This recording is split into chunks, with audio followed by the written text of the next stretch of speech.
The grill is shot. The chairs are held together by optimism. And what happened to the rug? Sounds like your outdoor setup is not ready for patio season. Fix it all with Wayfair. Shop Wayfair for grills, rugs, furniture, and more. With 20 million 5-star reviews, room of choice delivery, and expert setup on qualifying orders, it's never been easier to do more for less. Get 10% off your first eligible purchase.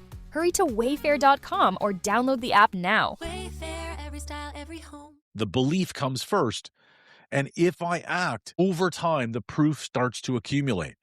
The trait starts to feel less like effort, less like performance, less like something I'm borrowing from someone else, and it starts to become mine. I find my own voice. I know where it came from.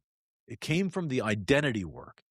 It came from the lifting, from the practice, from the mirror work. Welcome to Paper Napkin Wisdom, where we share pearls of wisdom shared by some of the world's top entrepreneurs, leaders, and difference makers. Here's your host, Govindh Jayaraman. Hi, I'm Govindh Jayaraman, and this is Paper Napkin Wisdom, episode 370 and the 40th in the Edge of the Napkin series. So this is where I take the wisdom from hundreds of conversations with entrepreneurs, leaders, athletes, and difference makers and draw out the pattern underneath. And today, I want to talk about something that sounds sort of simple at first. People can copy traits, they can copy habits, they can copy routines. They can copy all of the visible things that make great leaders and championships do what they do. But that does not mean that those traits are going to work, because the trait isn't always the source. Sometimes the trait is only the evidence, and most of the time with champions and great leaders, it is only the evidence. Discipline looks like evidence. Calm may be evidence. Confidence may be evidence. Consistency may be evidence. Courage may be evidence. Evidence of identity. Evidence of practice. Evidence of the lifting that happened before anyone saw a result or even believed it was possible. And that brings us to the real question of the episode. And the conversation today is really about what happens when we try to copy the evidence without becoming the person it came from. One matters because many of us are in a chapter where the old identity still kind of works. The mask still fits, the habits still function, the traits still get applause and are really effective. But somewhere underneath it, something feels out of alignment. And maybe that's not a sign that we need more discipline. Maybe it's not a sign that we need more confidence or a better routine. Maybe it's a sign that the identity has to catch up. So today, we're going to talk about why copying the trait might not work unless we work on the identity underneath it. Do the identity work, the lifting, the practice, the mirror work. Focus on what you want, align with where you are, radical self-love, and act. Then release the outcome. Act again. Because the goal is not to look like someone else. The goal is to become the person those traits actually come from. So, maybe grab a paper napkin, maybe grab a pen and ask yourself, what trait am I trying to copy that I might need to build from the inside instead? Let's dive in. I've seen this a lot of times. People can copy other people's traits. They can copy habits, they can copy routines, even language. People try to copy what other leaders do before a meeting, going into a meeting, or getting on stage. They can copy how an athlete behaves or prepares going into a game. People even copy how a champion eats, how they train, how they prepare, and how they recover. And sometimes all of those R&D methods, rip off and duplicate methods, are useful. And it might be even where the signal or learning can start. We watch someone who has become excellent at something and we study the evidence. I've done that a lot. And I've seen things and emulated things like discipline and courage, calm, confidence, and consistency. Then we might say about ourselves, I need more of that. I'm here, they're there. We see the things that we can change and we seek to do that. But copying the trait doesn't really always mean that that will work, because under pressure, the underneath identity gets exposed. And this is what I've been sitting with here this week. Character traits are not fake. Habits are not bad, and routines really matter.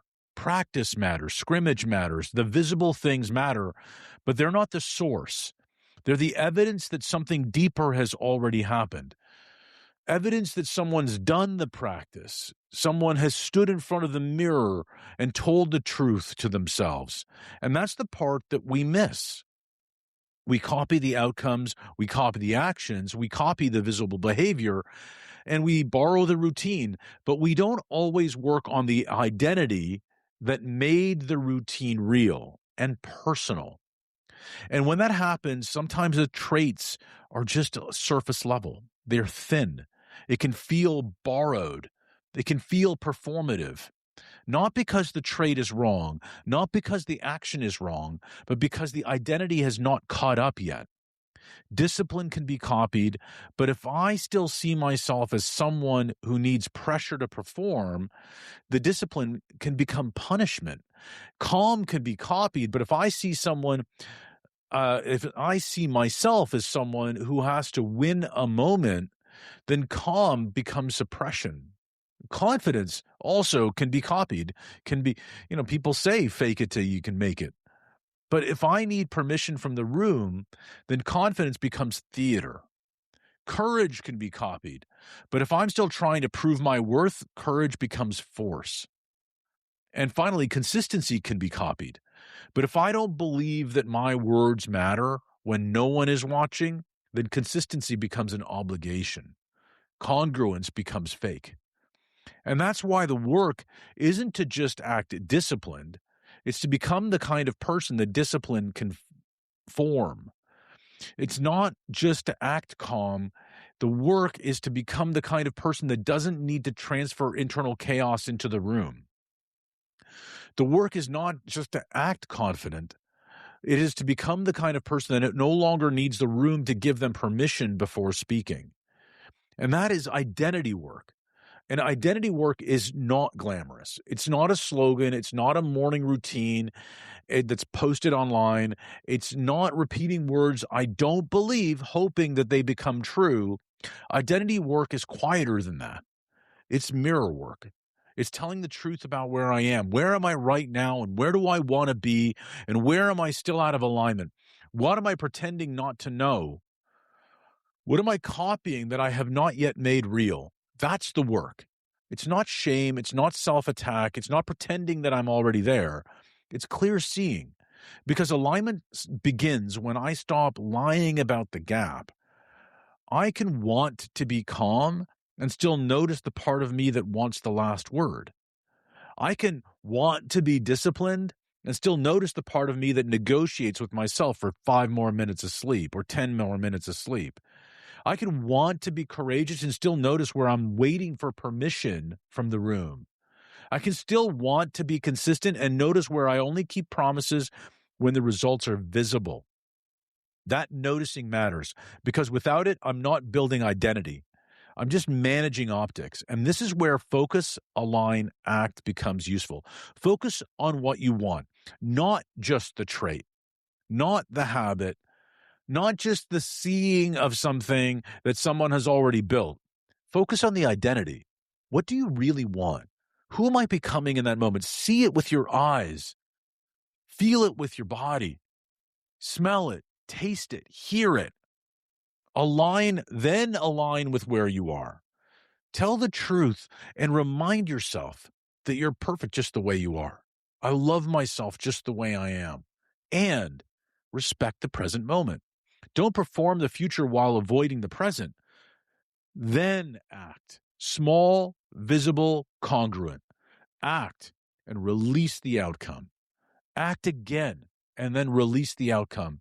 Act again, because the action isn't only there to create a result. The action gives the identity evidence. This is the part that I keep coming back to. Every aligned action becomes evidence. Every pause becomes evidence. Every prepared meeting becomes evidence. Every honest conversation becomes evidence. Every recovery after a bad moment is evidence. Every time I say and choose the identity I want, I give myself proof. The belief comes first. And if I act, over time, the proof starts to accumulate. The trait starts to feel less like effort, less like performance, less like something I'm borrowing from someone else, and it starts to become mine. I find my own voice by practicing it. Other people may call it discipline or courage or calm or confidence or consistency or congruence, but I know where it came from. It came from the identity work. It came from the lifting, from the practice, from the mirror work. It came from alignment and acting and releasing the outcome. This is what we see in champions in sport and in business. The traits are visible. The habits are visible. The results are absolutely visible in the trophy case and everywhere else. But the identity is built in places that nobody sees. Early mornings, private standards, hard conversations. Let's call them powerful conversations with ourselves. The quiet recoveries, the moment after failure when no one is clapping, the decision to keep going when the scoreboard has not caught up yet. That is where the identity is built. And that is why two people can have the same habit and get a completely different result. Same routine, words, behavior, identity, energy, but totally different outcome. One person is proving who they're becoming. The other person is trying to look like someone else. And people can feel the difference. Teams can feel it. Customers can feel it. Families can feel it. Rooms can feel it. This connects deeply to magnetic leadership for me. Confidence is not something I perform. It is what happens when I start outsourcing permission. Congruence is not something I announce or trumpet. It's what happens when my words and actions come from the same place. Calm is not something I force. It's something that happens when I stop needing every moment to prove my own worth. Contribution is not something I add at the end. It's what happens when I see myself as someone who leaves people better than I found them. Those are not costumes. They are expressions. They come from the inside out. And that is my invitation for this week. Copy the trait if it helps you learn. Absolutely. Study the habit if it gives you a model. No problem. Borrow the routine if it gives you some structure to start with, but don't stop there. Do the identity work behind it. Do the lifting, the practice, the daily mirror work. Align with where you are. Be clear about where you are relative to where you want to be and focus on what you want. Act, release the outcome, then act again tomorrow. So here's the key. The question isn't really what trait do I want people to see? The question is what identity would make that trait work? And that question changes the work. It takes me out of imitation. It takes me out of performance and back to the mirror, back to practice, back to becoming who I really am underneath it all. And maybe that's where leadership really begins. Not where the trait appears, but where I stop copying evidence and start becoming the source and finding my own voice. So if this resonates, write it on a napkin and share it. Tag it with the hashtag Paper Napkin Wisdom, because ideas small enough to fit it on a paper napkin are often large enough to change your world. Make it a great day. I believe in you.